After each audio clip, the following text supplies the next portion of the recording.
하나님께서 오늘 우리에게 주신 말씀은 누가복음 23장 13절부터 25절까지의 말씀입니다.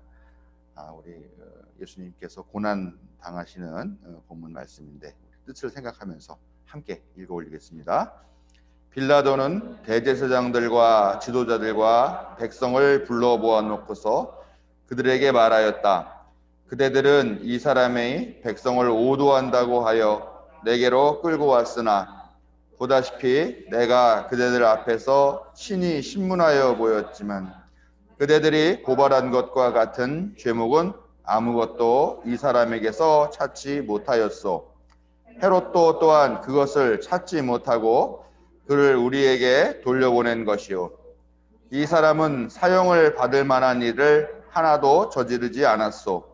그러므로 나는 이 사람을 매질이나 하고 놓아주겠소. 그러나 그들이 일제히 소리질러 말하였다.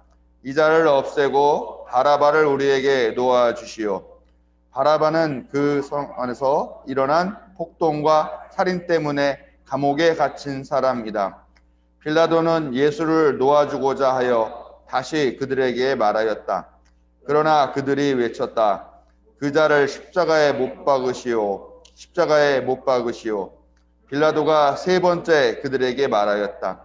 도대체 이 사람이 무슨 나쁜 일을 하였단 말이오.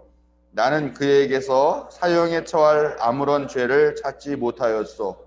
그러므로 나는 그를 매질이나 해서 놓아줄까 하오.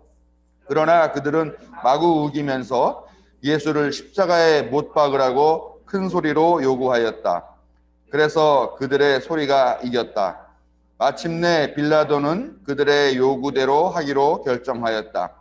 그래서 그는 폭동과 살인 때문에 감옥에 갇힌 자는 그들이 요구하는 대로 놓아주고 예수는 그들의 뜻대로 하게 넘겨주었다. 아멘. 사순절의 마지막 주일인 종려주일입니다. 그리고 예수 그리스도의 마지막 행보를 따라가며 그 고난에 동참하는 고난 주간이 시작되는 날입니다.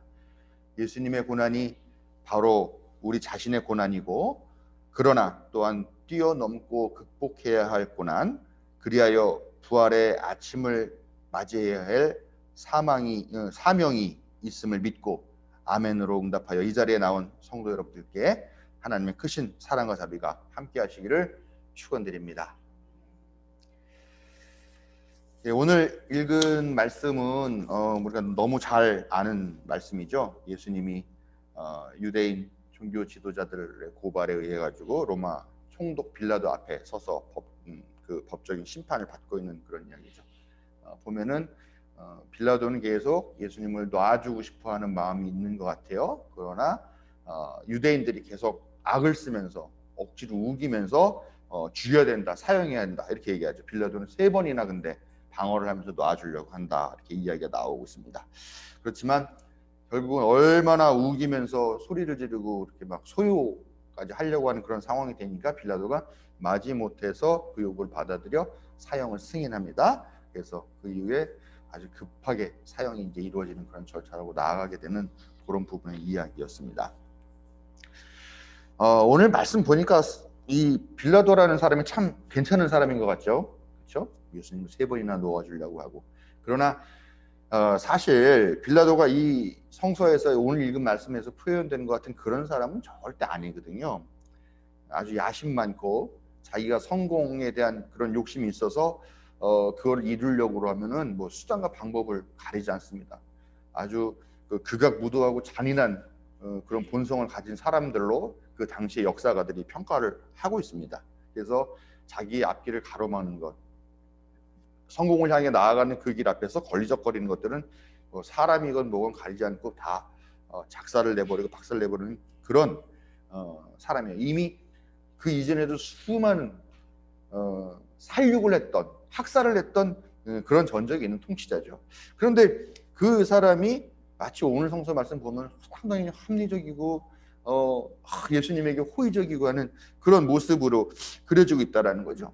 또 오늘 읽은 말씀뿐만 아니라 마태복음도 또 그래요. 마태복음에 보면은요, 거기도 정의로운 사람, 그냥 이렇게, 또 심지어는 마태복음에서는요, 이 빌라도의 아내가 찾아와가지고 내가 어저께 밤에 저 사람 때문에 꿈을 꿨는데 너무 힘들었으니까 저 사람 살려주고 당신 손에 피 묻히지 말아요 하니까 그 얘기를 듣는, 어떻게 보면 되게 자상한 또 그런 남편의 모습으로까지 그려지고 있다라는 거죠.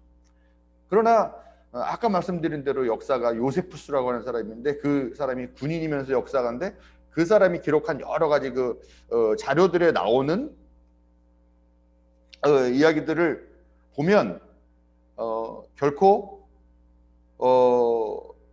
그 빌라도라는 사람이 좋은 사람은 아니었다라는 거죠. 근데 왜 실제 역사와 성서에는 이런 간극이 있을까 하는 생각을 해봅니다. 왜 오늘 읽은 말씀은 빌라도가 이렇게 괜찮은 사람인 것처럼 표현을 하고 있을까 하는 말이죠.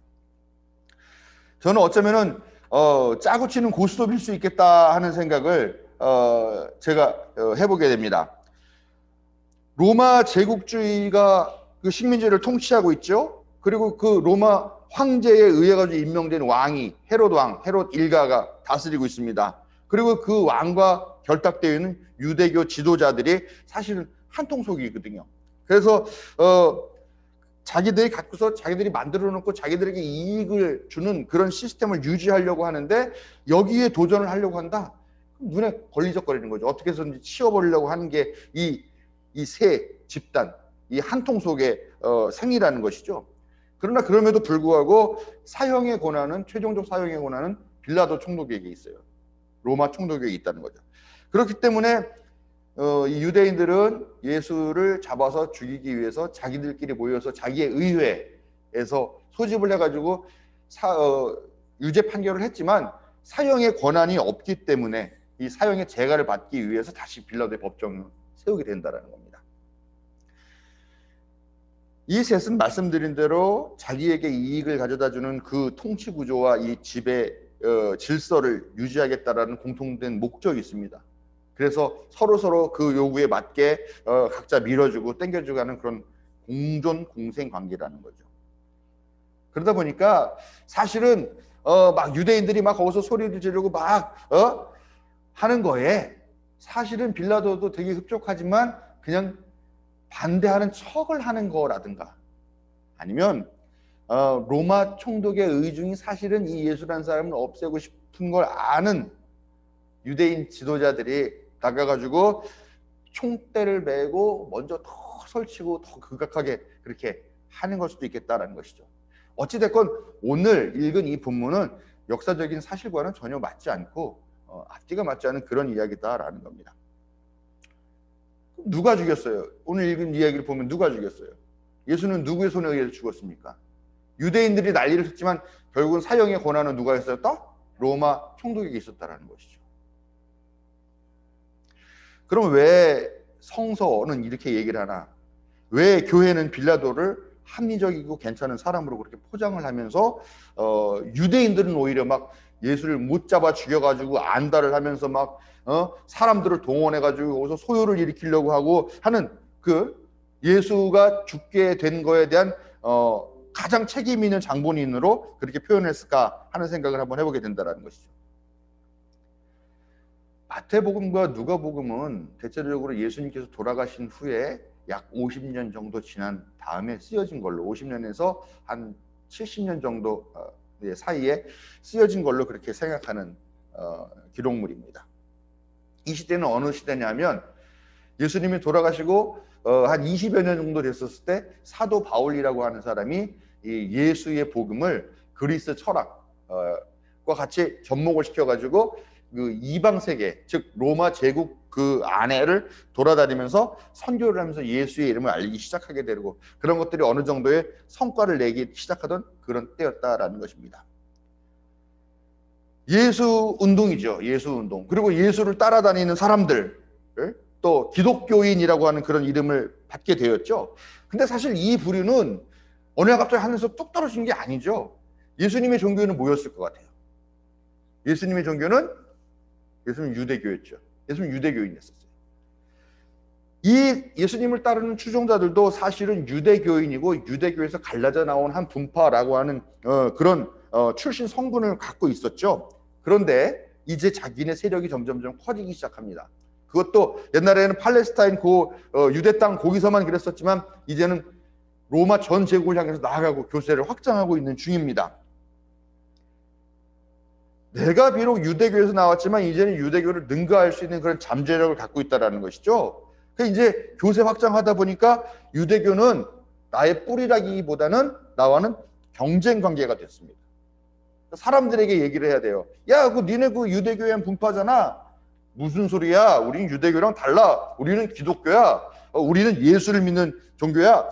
그렇게 말을 하면서 자기 자신의 그 정체성을 사람들에게 알려야 되는 것이고, 또 자기가 선교하는 지역이 유대 지역이 아니라 전 로마 제국이라고 생각을 했을 때 이제는 유대교는 더 이상 상대가 되지도 않고, 그런데 내가 지금 선교하러 가야 되는 곳이 로마 제국인데 거기 가서 굳이 야 로마 결국 빌라도 총독이 선고 내려서 예수가 죽은 거 아니야? 라고 하면서 로마를 비난하는 필요는 없었다라는 것이죠. 그렇기 때문에 로마를 적으로 삼을 필요가 없었기 때문에 오히려 로마에 대해서 우호적인 입장을 가지고 있다라는 것을 이 성서에 구현한 것이다 라고 그렇게 학자들은 해석을 하고 있습니다. 심지어 그 당시에 예수님 사후 그 당시 한 100여 년 동안 얼마나 많은 기독교인들에 대한 억압정책과 살육정책이 있었습니까? 근데 그럼에도 불구하고 그래도 로마와는 척을 질 필요가 없다라는 것이죠. 그때는 그래서 야 우리를 이렇게 압박하는 탄압하는 로마 놈들은 정말 나쁜 놈이야 라고 하는 관점이 아니라 우리가 이 희생을 견뎌내면서도 선교해야 돼 라고 하는 방식으로 교회가 교인들을 다독이고 또 그렇게 격려를 했다라는 것이죠. 그래서 이렇게 어떻게 보면은 예수를 죽였던 장본인인 로마를 칭찬하고 비호하는 그런 방식의 선교 정책으로 인해서 결국 그로부터 한 250년, 300년 정도 지났나요? 예, 그렇게 되고 나서는 결국 로마 제국의 국교로 인정을 받게 되는 승인을 받게 되는 그런 결과를 맞이하게 된다는 것이죠. 본질적으로 예수님은 왜 고난을 당하시고 왜 그런 끔찍한 십자가형에 처해져서 죽음을 맞이하였는가 하는 것을 생각해 봐야 되겠습니다. 당신은 대로마 제국의 힘이 닿는 곳 어느 곳이든지 다 로마는 군대가 가가지고 그곳을 정벌하고 거기에다 자기네 깃발을 꽂고 자기의 군대가 주둔하면서 식민지로 삼았습니다. 그리고 그 넓은 제국을 유지하기 위해서 그 식민지 국가들을 다 수탈해 가는 거죠.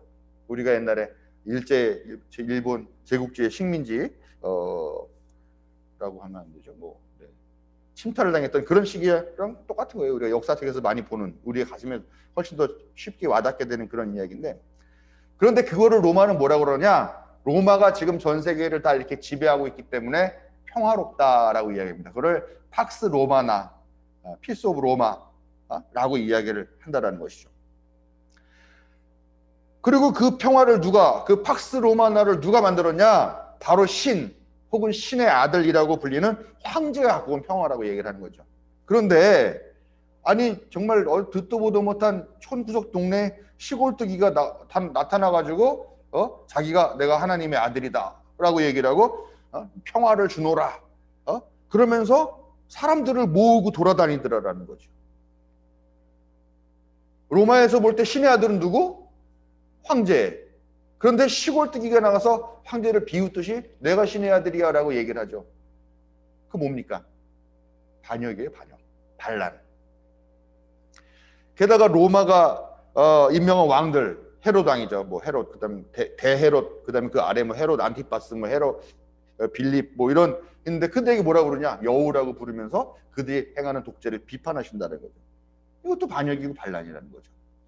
또 종교 시스템에서는 뭐라고 하냐? 당시 어느 누가 봐도 죄인이에요. 저 사람은 죄인이야. 왜? 저 사람은 예를 들면 한쪽 다리가 없어. 목발 짚고 다니고 문둥병 걸려 있고 어디가 아파. 근데 그 당시 종교 시스템에서는 아프면 죄인이에요. 장애가 있다? 죄인이에요. 왜냐? 사실은 가난해서 치료받지 못하고 병이 커지고 하는 경우도 있지만 반면에 또 죄인이야.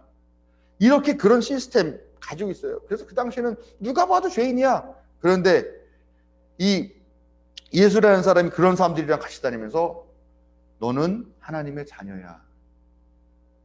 너는 하나님의 아들이고 딸이야라는 그런 자의식을 심어주고 다니면서 그 당시에 종교인들이 갖고 있는 그런 권력에 도전하는 거죠.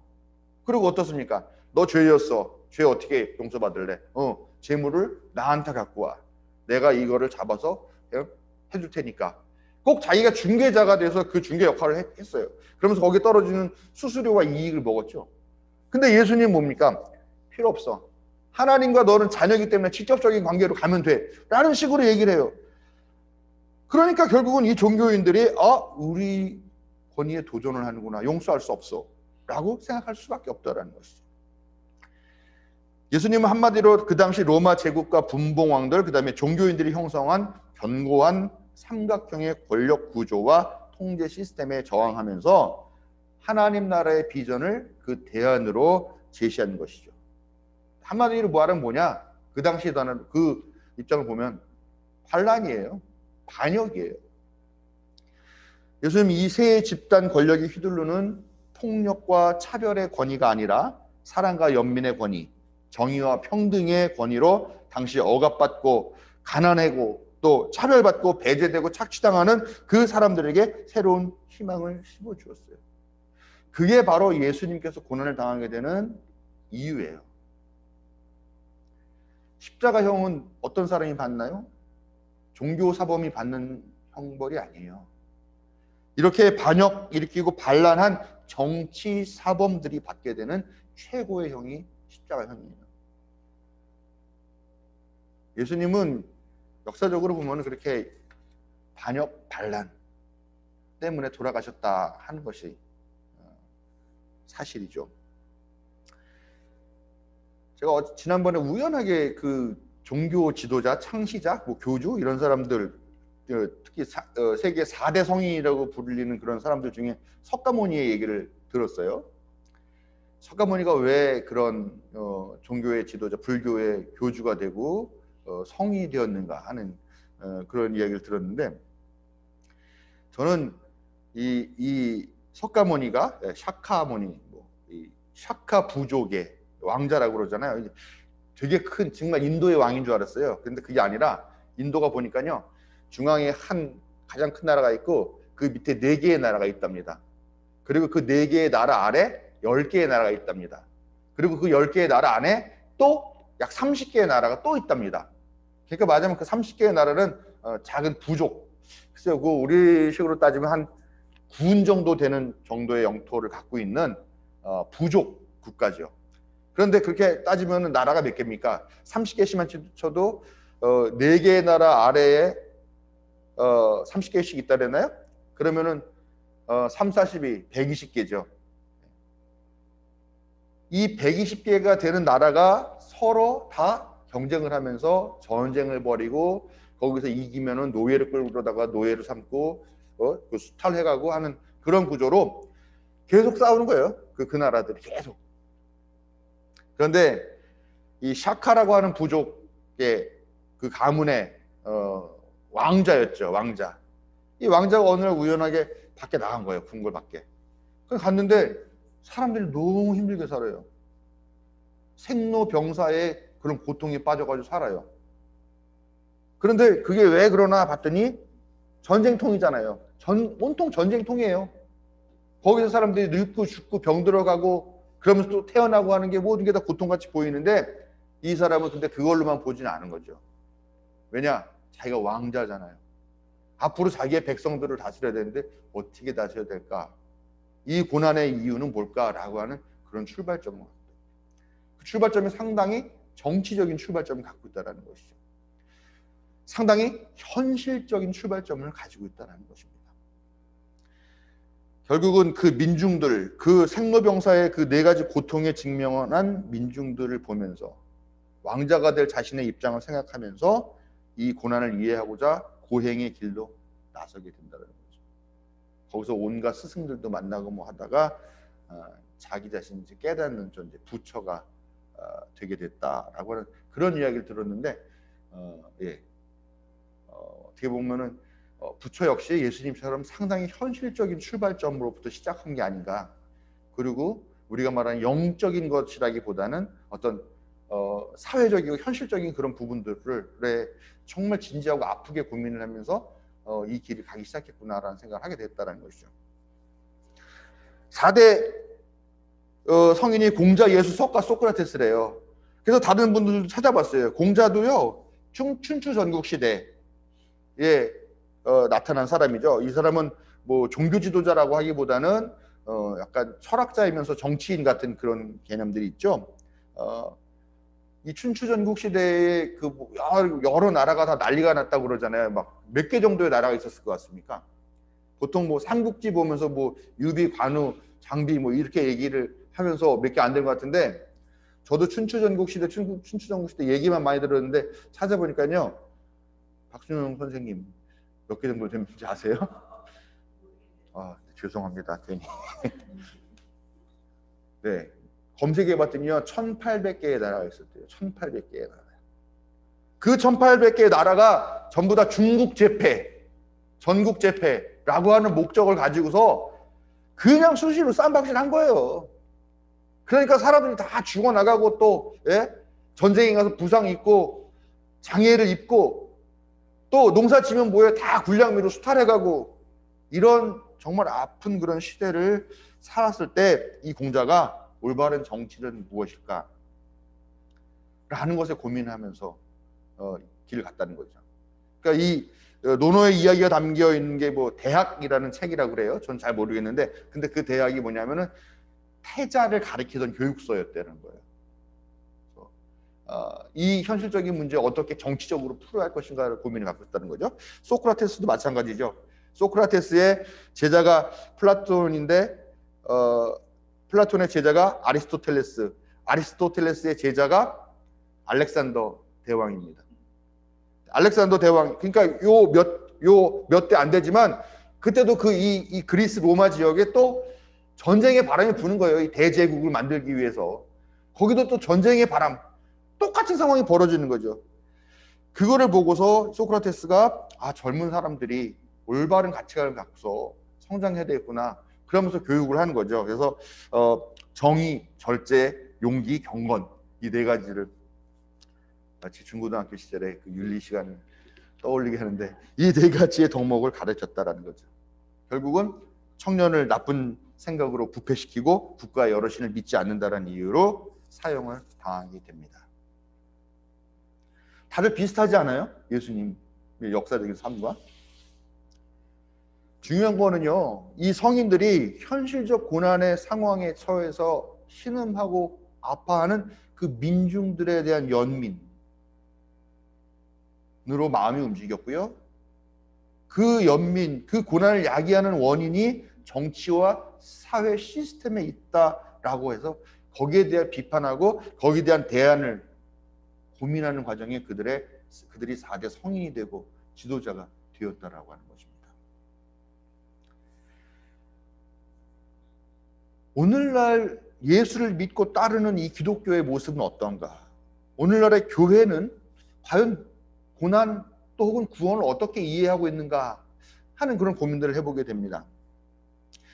예수님 자신은 인간이 직면한 그런 고난과 고통의 원인, 제국주의, 또 그 헤롯 왕가의 독재, 또 가짜 거짓 종교, 말하자면 하나님 이름 팔아먹으면서 지 뱃속 지 권력 유지하고 있는 그들의 이 폭력, 이 정치 사회적인 현실에서 이 고난의 원인을 찾았습니다만 오늘날의 교회는 어디서 고난의 원인을 찾습니까? 교회는 요즘 여러분들이 고난당하는 우리 교회 말고요, 다른 교회는 뭐라 그래요?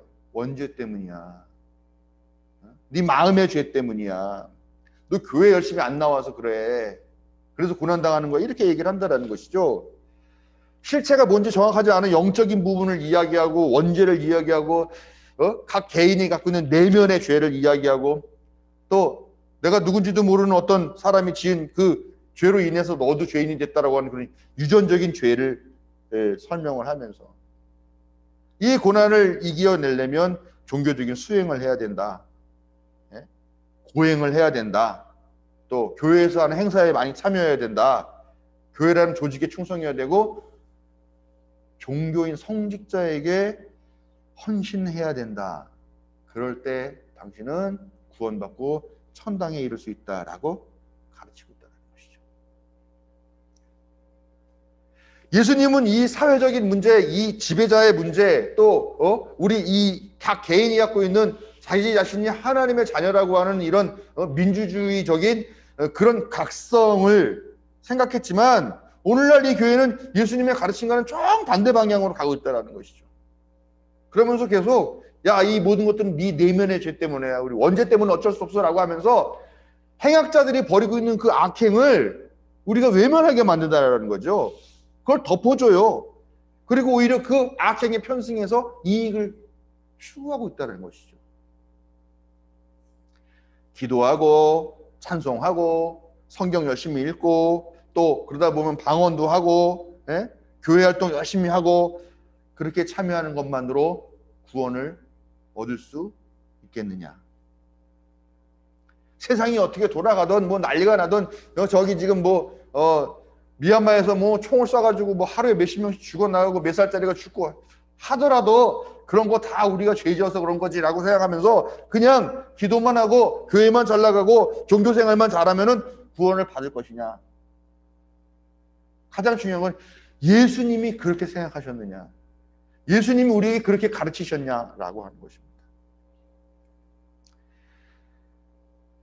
예수님의 이름을 건 종교를 만들었어요. 기독교. 예수님의 이름을 건 예수교. 이 종교를 만들어 놓고 이 종교를 부흥시키기 위해 가지고 정작 자기들의 지도자인 그 예수에게 사형 언도를 내렸던 빌라도를 합리적인 사람으로 그렇게 미화하고 있어요. 그렇게 포장하고 있습니다.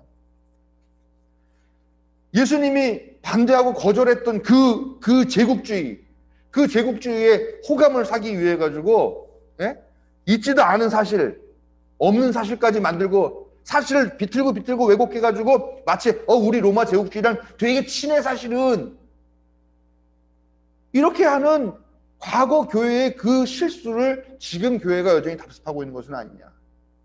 저는 너무 달라진 게 없고 비슷한 것 같다는 생각이 듭니다. 그렇게 해서 결과적으로 이 기독교는 대로마 제국, 이 로마 제국은요 지금으로 따지면은 미국이 이룬 그 전 세계적인 패권보다도 더 강력한 제국이라고 합니다.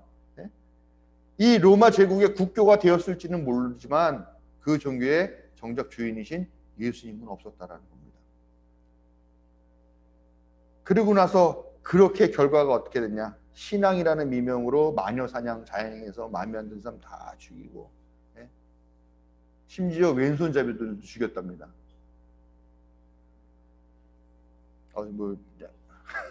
철렁하시는 분들이 두 분이 나란히 앉아 계시네요. 면제부 팔았죠. 악덕 기업가들이 그 어린 아이들까지 막 착취하면서 그랬는데 오히려 그들을 비호하면서 그 노동자들에게 야 참고 인내하면 너 천국 갈 수 있어 라고 하면서 아편 같은 그런 종교로 민중의 고통을 중독시키려고 했다는 것이죠. 그런 추악한 행태가 여전히 교회의 이름으로 행해지고 있는 안타까운 현실을 이 고난주간에 되돌아보게 된다는 것입니다.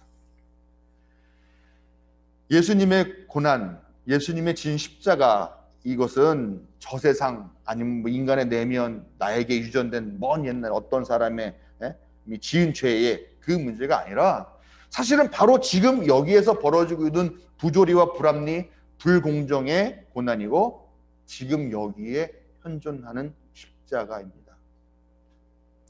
그리고 예수님이 고난을 이기고 십자가의 죽음을 넘어서 우리에게 주시고자 하셨던 그 구원 역시 저 세상과는 천당이나 마음으로 갖고 있는 어떤 그런 편안한 그런 것들, 또 소위 기독교라고 하는 이 제도적인 교회의 부흥이 아니라 지금 여기에서 모두가 정의롭고 모두가 평등하고 평화롭게 사는 세상인 것입니다. 고난을 저 세상의 문제로 넘겨버릴 때 지금 여기에서 당하는 우리의 이웃과 우리 자신의 이 부당한 고난은 외면하고 회피하게 된다는 것이죠.